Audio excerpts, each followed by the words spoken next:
Hello students, मैं हूँ मिश्री और एक बार आपका फिर से स्वागत है मिश्री के यूट्यूब के स्टडी मंत्र चैनल पर। Today we will discuss about ABC model of flower development. तो आज हम लोग पढ़ने वाले हैं कि फ्लावर का डेवलपमेंट किस प्रकार से होता है या फिर फ्लावर के ऑर्गन से उनका डेवलपमेंट किस प्रकार से होता है। तो let's start about ABC model of flower development.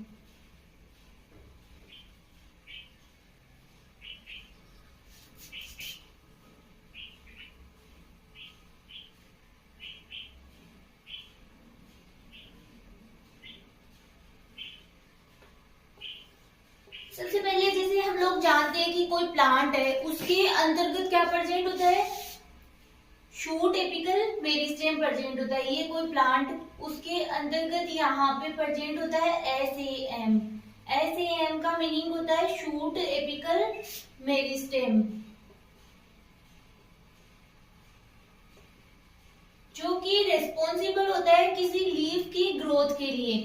ठीक है, तो हमें क्या करना है कि हमें जीन्स को इस प्रकार से मॉडिफाइड करना है कि हमें किसका डेवलपमेंट करवाना है, एक फ्लावर का डेवलपमेंट करवाना है। तो हमें इसके जो सेम है उसके जीन्स को इस प्रकार से मॉडिफाइड करवाना है कि लीफ की जगह हमें क्या मिले, कि फ्लावर का डेवलपमेंट करवाना है। ठीक है, फ्लावर डेवलपमेंट।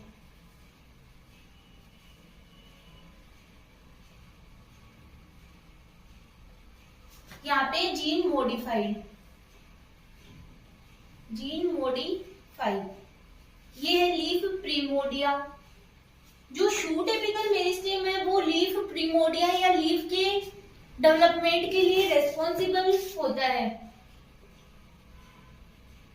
अब हम देखते हैं कि एक फ्लावर है, उसके पास कौन कौन से ऑर्गन प्रेजेंट होते हैं या फिर एक फ्लावर के पास क्या क्या प्रेजेंट होता है। तो अगर हम लोग एक फ्लावर की बात करें तो उसके अंतर्गत एक ग्रीन कलर का बाहर वाला पार्ट प्रेजेंट होता है जिसे कहा जाता है सेपल।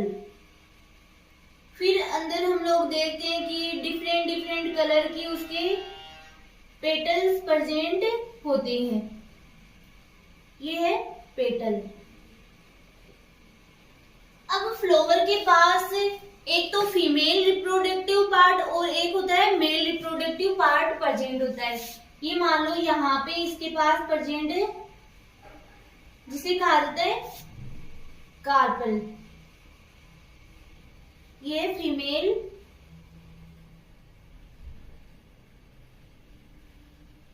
Reproductive organ.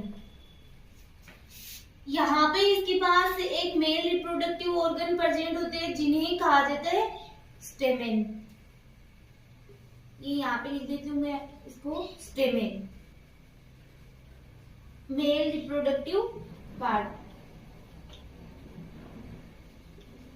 अब इनका डेवलपमेंट किस प्रकार से होता है वो हम लोग स्टडी करेंगे, क्योंकि इनके डेवलपमेंट के लिए अलग अलग जीन्स रेस्पॉन्सिबल होते हैं। और हमें पता है कोई भी जीन है, जैसे कोई जीन है वो क्या बनाएगा, प्रोटीन बनाएगा। जीन है वो प्रोटीन का फॉर्मेशन करेगा। तो ये किसी ना किसी जीन के रेस्पॉन्सिबल होने के कारण ही इस प्रकार से फ्लावर का डेवलपमेंट होता है। अगर हम लोग इस फ्लावर को एक वर्ल्ड के रूप में देखें तो ये बाहर वाला जो चक्र हो गया उसे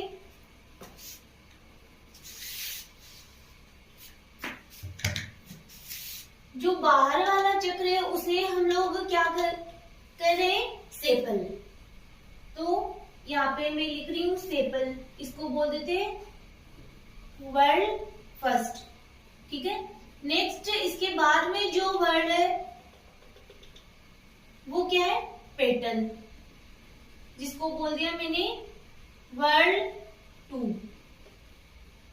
नेक्स्ट थर्ड नंबर का जो वर्ड है वो है आपके स्टेमन,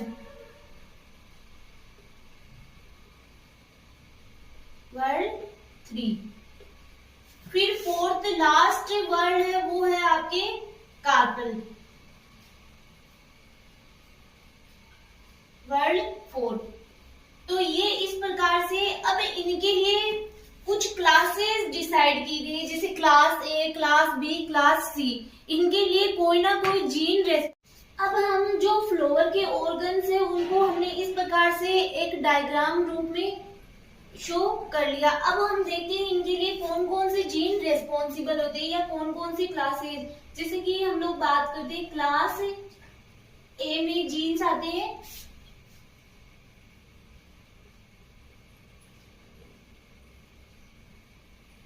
एपटेला 1, AP1, ए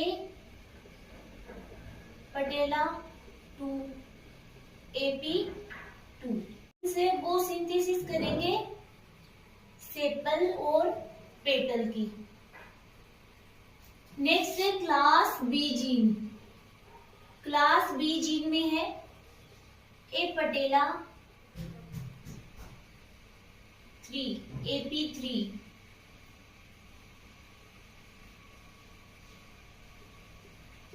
एंड पिस्टिलाटा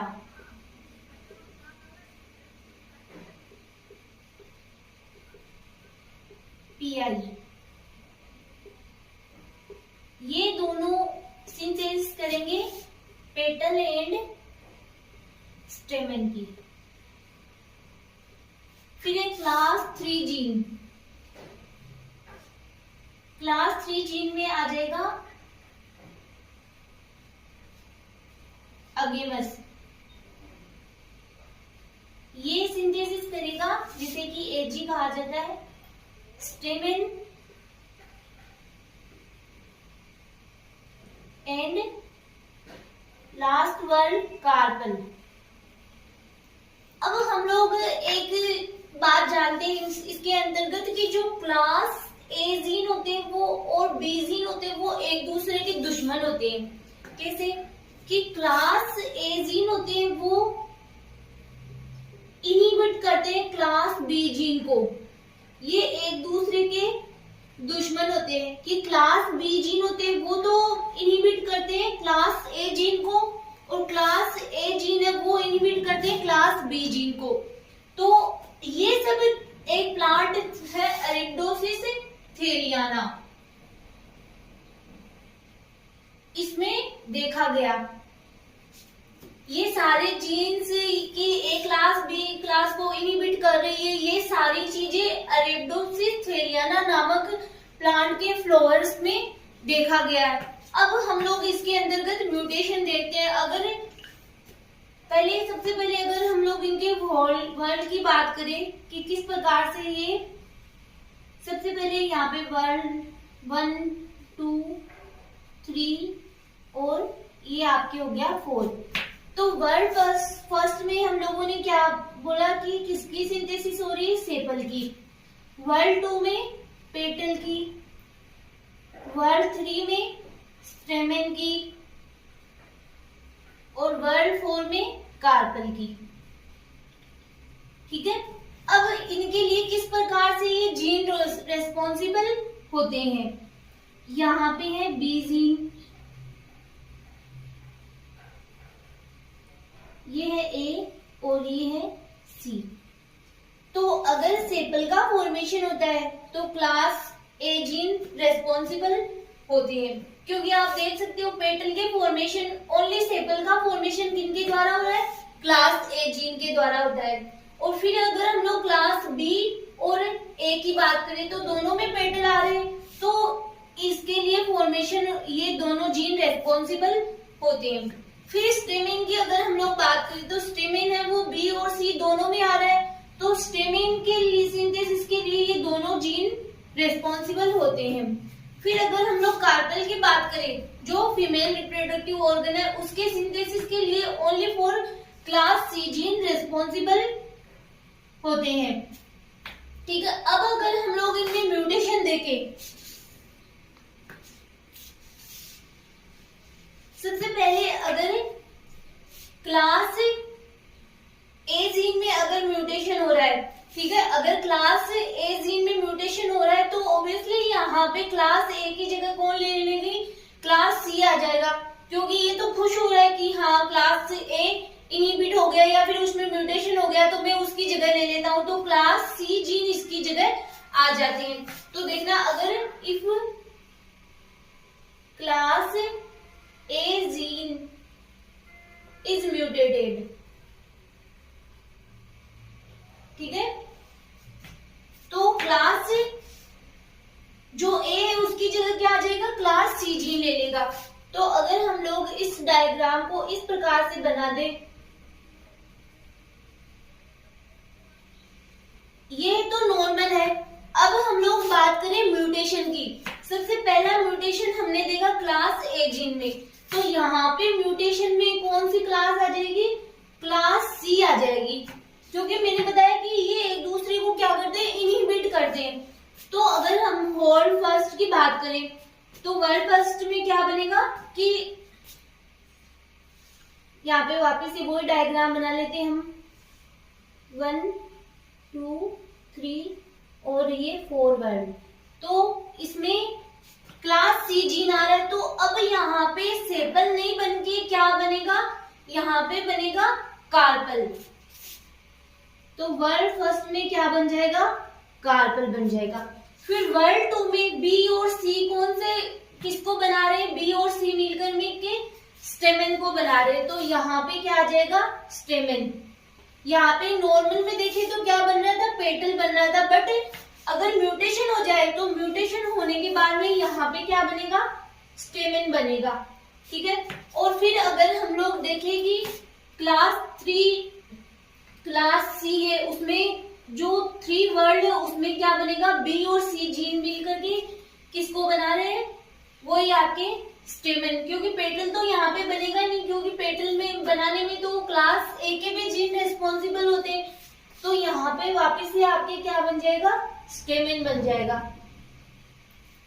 फिर वर्ड जो 4 है आपके, उसमें देख सकते हैं हम लोग क्लास सी जीन रिस्पॉन्सिबल है, तो वहां पे वापस से क्या बन जाएगा, कार्पल बन जाएगा।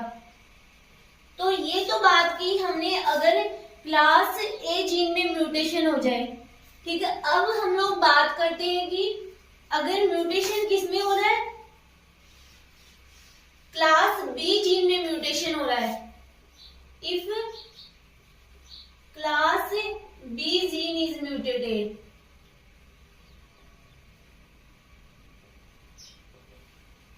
तब क्या होगा, अब बी की जगह कौन ले लेगा, ओनली फॉर ए और सी ही आएंगे। अगर बी में म्यूटेशन हो रहा है तो कौन से आएंगे, ओनली बी और सी ही एक्सप्रेस होंगे। अगर क्लास बी जीन में म्यूटेशन हो जाए तो ओनली फॉर, सॉरी यहाँ पे ए आएगा, ए और सी ही एक्सप्रेस होंगे, क्योंकि बी तो एक्सप्रेस हो रहा ही नहीं रहा है, क्योंकि इसमें क्या हो गया, म्यूटेशन हो गया। अगर हम लोग फिर फ्लावर के वर्ड की बात करते हैं तो देखो किस प्रकार से बनते हैं, 1 2 3 और ये आपकी हो गया 4। तो अब यहाँ पे वर्ड जो ए है, क्लास ए किसको बना रहा है, सेपल को, सेपल की सिंथेसिस हो रही है। फिर वही यहाँ पे वापस से बी तो है ही नहीं ना, तो बी होता तब पेटल बनता, वापस से कौन बनेगा, सेपल, ठीक है।